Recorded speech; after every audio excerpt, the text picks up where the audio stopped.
Hello, my name is T.R. Welling, and welcome to my video series. Today, I want to talk about the concepts and possibilities that Leonardo da Vinci in the 1400s invented all of the key engineering marvels necessary to be able to support spaceflight.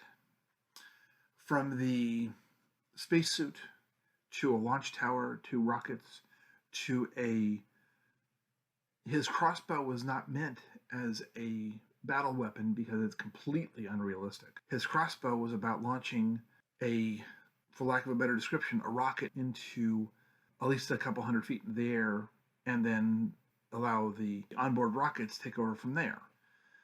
To break those first bonds of Earth is difficult. So having a crossbow launch up a couple hundred feet and then have built-in rockets take over from there is a solid solution.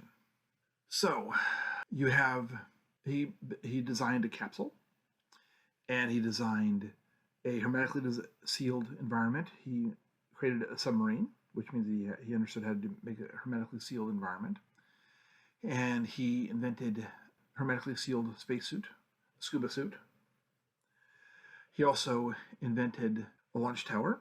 Now, something very, very important to note is that inside of his capsule, although many engineers and many people have tried to understand what kind of a tank he made, it's not a tank. It's a space capsule. It pretends to be a tank, but the wheels don't actually stick below the bottom. The wheels are actually four extremely large and very complicated computers, timepieces, counting up and counting down, and a variety of other mechanical clock activities. One of them could be for setting off the chain reactions necessary to be able to light the rockets, stage 1, stage 2, stage 3, and such. Mission time, another one could be for mission time, another one can be for various assorted scientific measurements, altitudes and the like. There's 4 huge clocks in there, so mechanisms that one of them could be a clock, and the others could be for various assorted other actions and activities. Now, something of rather extreme and profound importance at this specific point is that his helicopter was very, very likely not a helicopter. Its engineering is much closer to that of an electrical generator. His electrical generator, if you have 3 or 4, 500 of them, one side of the street and the other side of the street, say the 2-mile long road leading to or leading from Versailles, then you have a launch capacity. Now, interesting thing to note is that if you have the crossbow on its side and it launches straight, then that is taking the vehicle up to 100 or 200 miles an hour. You have the vehicle launched at 200 miles an hour, which that launch could then trigger the rotation of the electrical generators, one on each side for possibly either equal to or staggered every about 30 feet, because they're about 30 feet wide.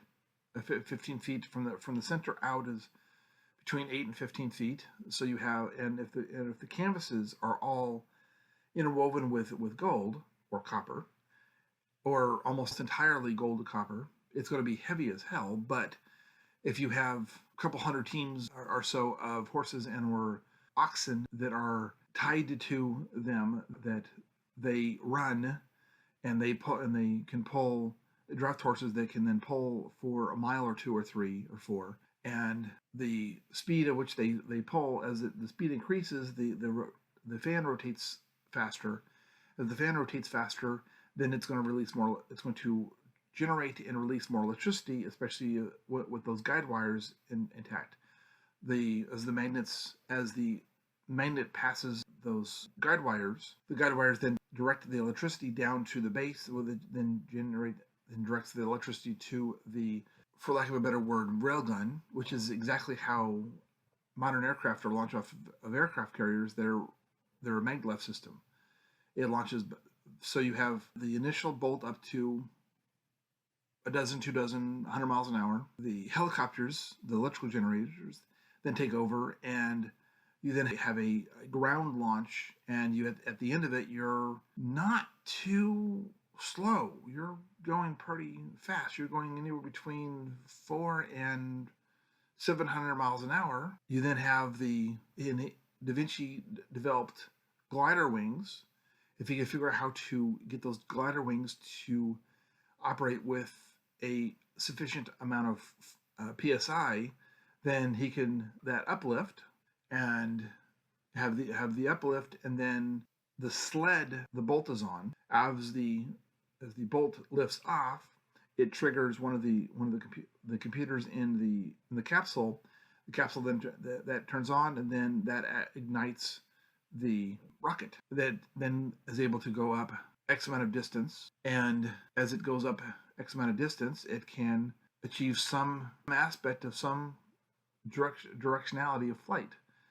Unknown if it's really, really high or how high it can go. It might even be able to achieve orbit. And on the descent, he did invent a parachute. So you have all the necessary equipment to be able to have space flight. Thank you very much for watching this video. More to come. And if you'd like to subscribe to this YouTube channel, please do so.